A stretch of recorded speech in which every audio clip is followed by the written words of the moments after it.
Jasmine Fiore was a budding model and actress who got her start modeling body paint and swimsuits. At just 28 years old, she'd made quite a name for herself, appearing in shows all around the Las Vegas area. And she even had a brief stint on a VH1 reality TV show. But in 2009, Jasmine's career met a sudden and tragic end when she disappeared on the evening of August 14th. Within hours of her disappearance, investigators found her remains stuffed inside of a suitcase and abandoned inside of a dumpster. The state of her body was humiliating, to say the least. In fact, the perpetrator had been so brutal that Jasmine could only be identified by the serial numbers on her breast implants. But who could have done something like this? Well, detectives have a very clear idea of who the perpetrator was, and they even pressed charges against him. But for a shocking and rather unexpected reason, the man was never arrested, even though the case would go on to change the face of reality TV forever.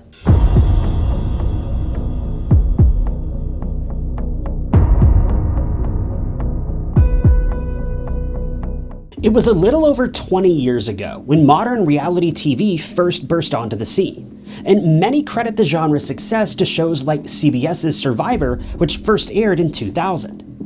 After Survivor, which saw a successful launch, series like American Idol, The Bachelor, and The Osbournes weren't too far behind. By 2005, VH1 had really begun to cash in on the new craze of reality television, and soon enough, they launched the series Megan Wants a Millionaire.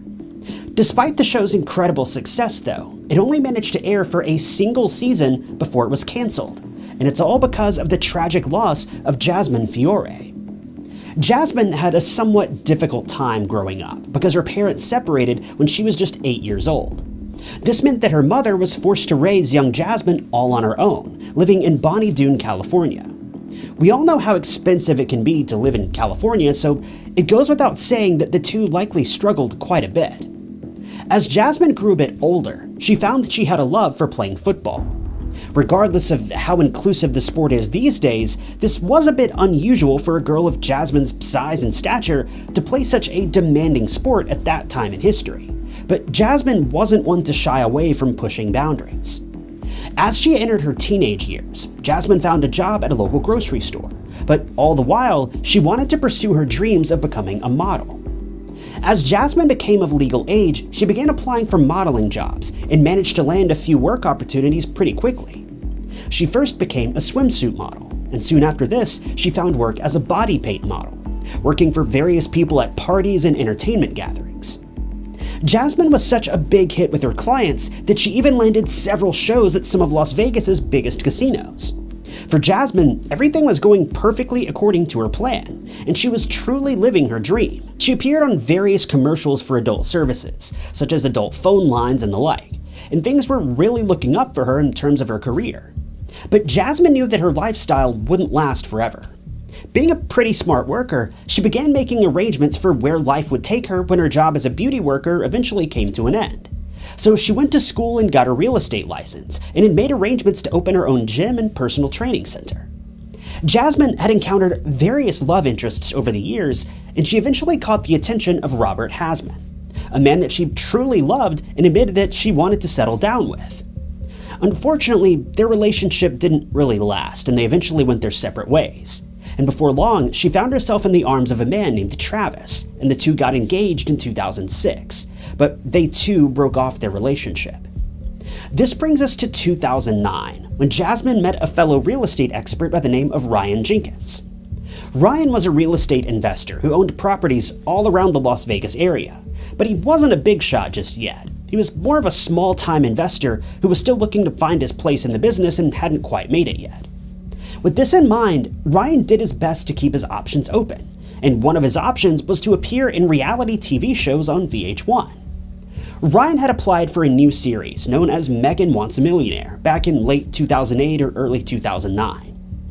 Ryan was over the moon when he'd been accepted onto this show, but his stint with the series didn't last very long, and he was eliminated in one of the earlier episodes. But for Ryan, this didn't matter too terribly much. That's because just days after he was eliminated from the series, he met the woman of his dreams, Jasmine Fiore. 2 days after this, the two were married. This may sound completely crazy to marry someone that you've only known for 2 days, and don't get me wrong, it kind of is, but the two claim that they have genuinely been in love with one another. According to Jasmine's friends and family, at this point Jasmine was truly, genuinely happy when she was with Ryan. Jasmine was known for being a very vibrant and energetic woman, and her relationship with Ryan only further amplified these qualities. Regardless of them meeting at a casino and having a spur-of-the-moment wedding, their love was very much real. But as you might expect, things weren't always perfect. Within months of their wedding, Jasmine was forced to call the police after her husband revealed a side of himself that she never knew existed.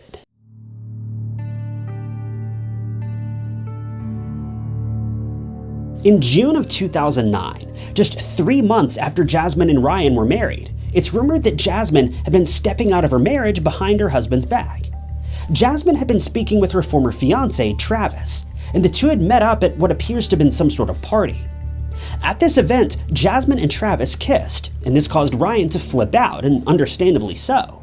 But what isn't quite so understandable is Ryan's reaction to learning about this. Now, I don't know if Ryan walked in on the two or if someone told him what had happened, but Ryan sprung into action right away, and he and Jasmine got into a very heated argument. Travis admitted to what had taken place, and soon after, Ryan punched Jasmine and caused her to fall into a nearby pool. The police were called and charges were immediately filed against him. Ryan was then set to appear at trial in December of 2009, but the two reconciled soon after all this unfolded, and before long they were back on the same page again, but their marriage would never be the same after this. Lisa, Jasmine's mother, claims that Jasmine and Ryan fought constantly.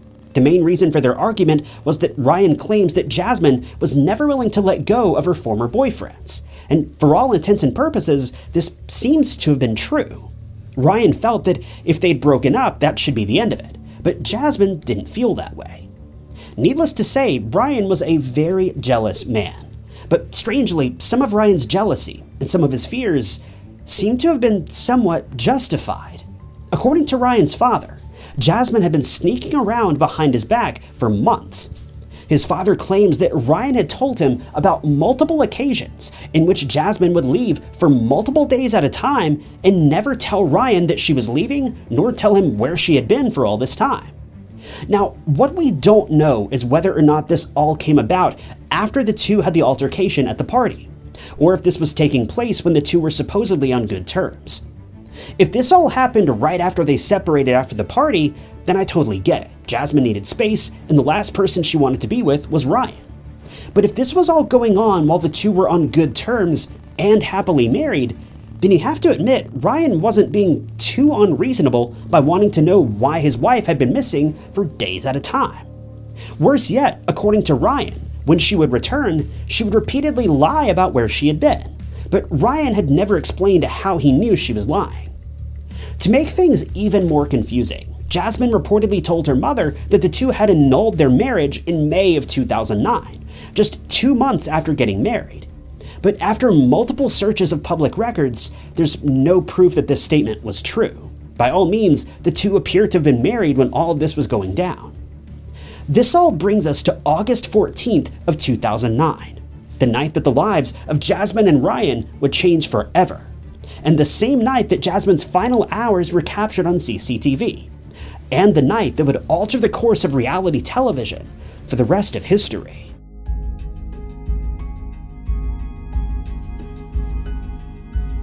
It was August 14th, 2009, when Jasmine and Ryan made plans to stay at the L'Auberge Hotel in San Diego.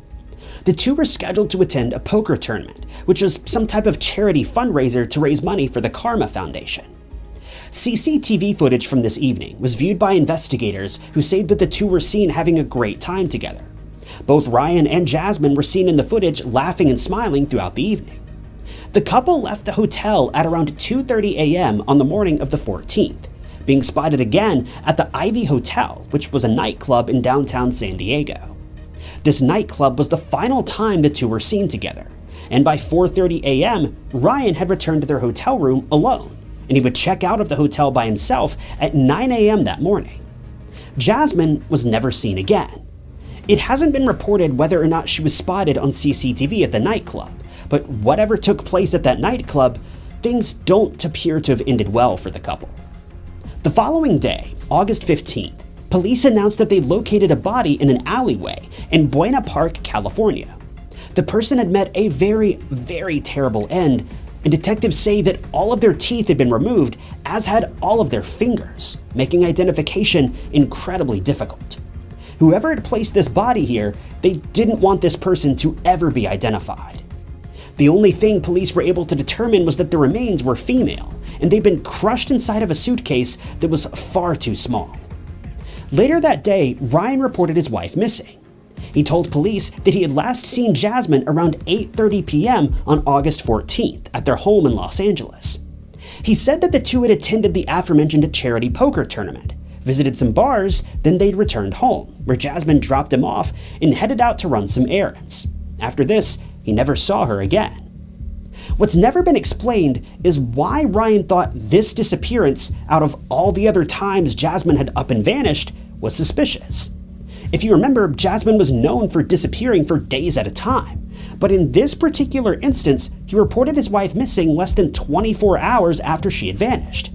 This has never been fully explained, but investigators had reason to believe that there was much more to Ryan than meets the eye.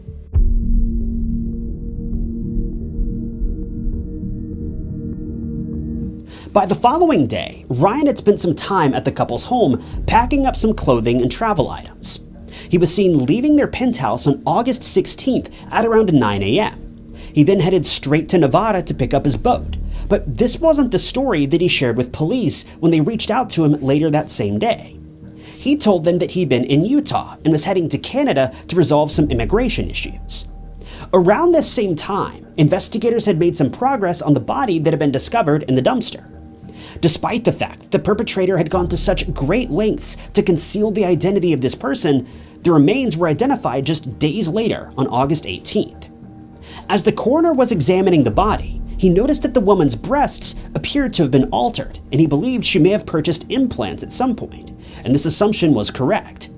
During an analysis, the coroner removed the implants and was able to read the serial number that had been printed on them. The serial number tied them directly to Jasmine Fiore. The coroner was able to determine that Jasmine had lost her life within just a few hours of her body being found. But things got much worse from here. Police were soon alerted that a white Mercedes had been found abandoned in a parking lot in West Hollywood. This discovery was made less than a mile from the home that Jasmine and Ryan shared in Los Angeles. When the car was searched, it was found that it too belonged to Jasmine. But what made this discovery so disturbing is that the inside of the car was covered in a significant amount of evidence. Red stains were found everywhere in the car, and there were even signs that Jasmine's hair had been pulled out. Police then reclassified the case, officially labeling it as a homicide investigation. At this point, police wanted to speak with Ryan about his whereabouts around the time that Jasmine had vanished, but he was nowhere to be found. The following day, on the 19th of August, Ryan called his father from Vancouver, proving that he did eventually make it to Canada as he had told investigators he would.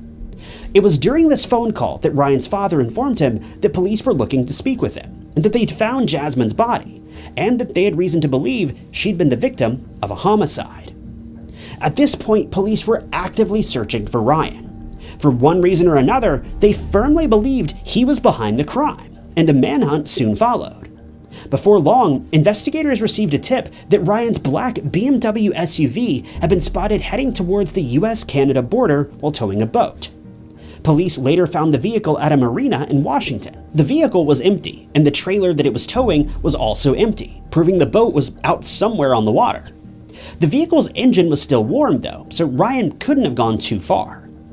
It needs to be mentioned that at this point, Ryan wasn't considered guilty. He was merely considered a person of interest that police desperately wanted to speak to.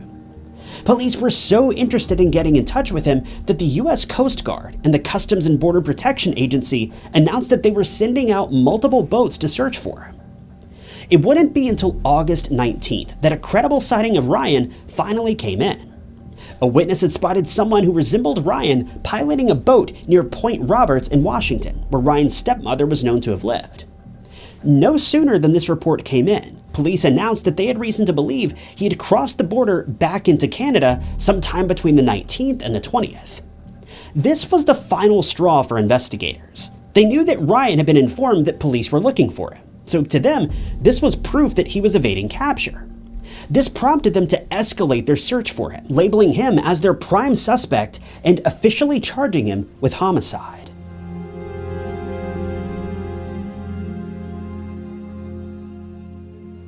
It was August 20th when Ryan arrived at the Thunderbird Motel in British Columbia, Canada. He arrived with a young woman who the motel worker described as attractive, young, and very calm. The two paid for 3 nights at the hotel, and the manager didn't find them even the least bit suspicious. When police investigated the identity of the woman that Ryan was seen with, they quickly realized that it was his half-sister, Elena. The motel manager noted that he'd spotted Ryan walking out front of his room on August 21st, looking extremely exhausted. He said that he looked so disheveled that even though he was aware of the manhunt for Ryan Jenkins, he didn't recognize this as being the same person. By 11:30 a.m. on August 23rd, the manager noticed that Ryan had never checked out of his room, which had been booked under Elena's name. The manager then asked his nephew to go check in on him and make sure that he had left, but that's when he walked in on yet another crime scene. When the nephew opened the door to the room, he found Ryan's body hanging from a clothes rack by a belt. He had taken his own life. A note was never found at the scene of the crime, but investigators would later find one on Ryan's computer, dated to August 20th. The contents of this letter have never been made public, and unfortunately, this means that Jasmine's case, to this day, has never been solved. But this is far from the end of the story. Police very firmly believe that Ryan was the one who took Jasmine's life. In fact, they're pretty much certain that this is true. They have no other people of interest, and it's pretty clear to see that Ryan was struggling with some pretty serious guilt in the final days and hours of his life. After Ryan lost his life, police began to look more closely into his past, and VH1 did the same thing. VH1 being the company that invited him to appear on Megan Wants a Millionaire. According to VH1, they always conduct a background check on every star that appears on one of their reality TV shows. They claim that Ryan's background check came back perfectly clear. But a subsequent check revealed some interesting information. As it would turn out, back in 2007, Ryan had been investigated for assaulting a woman in Calgary. The production company behind Megan Wants to Be a Millionaire reiterated that he would never have been allowed onto the show if they'd been aware of this. VH1 explained that they employ a third-party private investigative firm to conduct all of their background checks. But these checks are limited to crimes that occurred within US borders, and Calgary is obviously located in Canada. So the information of this crime never made it to VH1. But what makes things even more interesting is that this third-party company, Collective Intelligence, announced that they hadn't actually been the ones to conduct the background check. Since Ryan was originally from Canada, they had outsourced the background check to another company known as Straight Line International. In the wake of the allegations against Ryan, Collective Intelligence sued Straight Line International for breach of contract, claiming that the company was fully aware of Ryan's violent history, but never reported the history to Collective Intelligence or VH1. Collective Intelligence would eventually lose trust with its primary clients, Viacom, NBC, and ABC, and Straight Line was forced to pay Collective Intelligence over $800,000 in damages. But things are still about to get even crazier, if you could even imagine. VH1 had not only hired Jenkins to be a part of the first season of Megan Wants a Millionaire. In fact, after he'd been eliminated from the show, they hired him to appear in season 3 of I Love Money, yet another reality TV series. Now, I've never seen this show, but the Wikipedia article about the series says that the show involved contestants competing in various physical and mental challenges, with the hope of winning a $250,000 grand prize. As it would turn out, Ryan Jenkins actually won the 3rd season of the show. Ryan reportedly called Jasmine every day while he was filming the show, promising her he was going to do everything he could to win the money, so that the two could live the life they had always dreamed of. But it was also reported that throughout the duration of him filming the show, his calls to Jasmine grew progressively more and more aggressive with each passing day, and it became clear that he was growing suspicious of Jasmine while he was gone, and feared that she may have been cheating on him. And upon his return from filming, If the rumors about her involvement with her ex-boyfriend are true, he may have been right, and this may have been his motive for ending Jasmine's life. In the aftermath of this revelation, VH1 made the decision to pull the plug on the third season of I Love Money. Not one episode of this season has ever aired, and the production company, 51 Minds, was forced to settle with VH1 for over $12 million in losses from their inability to air the show. This was a pretty serious blow for the company, and it was a massive blow for reality television as a whole, and could have easily ruined the entire genre. See, when you watch a typical fictional television show, you likely don't think too terribly much about the actors, because they're not portraying themselves on screen. They're portraying a character that was created and written for them. But when it comes to reality TV, part of what makes it so captivating is that you're watching the actual person say and do things that they would likely actually say and do in real life. It may be amped up, but it's not fictional. But the thing with reality TV is that even when watching these stars on the big screen, you still have no idea who they are as a person, and that's a scary thought. It's the same feeling that comes along with watching famous YouTubers or social media stars. You only see what they or their publicity team wants you to see. For Ryan Jenkins, VH1 only wanted you to see the entertaining side of him. For the most part, these companies couldn't care less who these people are behind the scenes, and Ryan was no exception. If I'm being honest, I have a pretty good feeling that the only reason VH1 was even upset about all this was because it nearly lost them $12 million on that third season of I Love Money. And a scandal like this could have easily ruined their entire reality TV catalog. When speaking with Mark Cronin, the co-founder of 51 Minds, the main production company behind many of VH1's most popular reality TV shows, he explains that the loss of Jasmine Fiore has cast a shadow on the reality TV genre as a whole. He said that the crimes of Ryan Jenkins have given him new perspective when he's selecting contestants for future reality TV shows, saying that he trusts his gut a lot more these days, suggesting that he had a gut feeling that something wasn't right about Ryan, but chose to bring him on the show anyway. Further proving my point that, for the most part, these companies don't care about these people or who they really are as a person. Another producer spoke up and said that he would rather have a gut feeling about someone, exclude them from a show and be wrong about them, than end up with another situation like Ryan Jenkins. The producer for another reality TV series, Big Brother, has even stated that these days, many studios who conduct background checks no longer even take into account their budget. They want the best, most thorough background check they can find, with no regards to cost. And I just hope that this is true. In the end, Ryan Jenkins was never able to be held accountable for his alleged crimes. But if there's anything good that's come out of this case, it's that the entirety of reality TV seems to be a much safer place now, even if only to protect the bottom lines of these faceless corporations. But it should never have taken the loss of someone's life for these studios to provide their actors with a safe work environment. And that much should never be forgotten. Thank you guys for tuning in to another episode of True Crime Stories. If you enjoyed this video, check out this other interesting case that I covered. And don't forget to subscribe. It's totally free and keeps you up to date with all of my future videos. But with that, my name is Ty Knotts, and I'll catch you guys in the next one.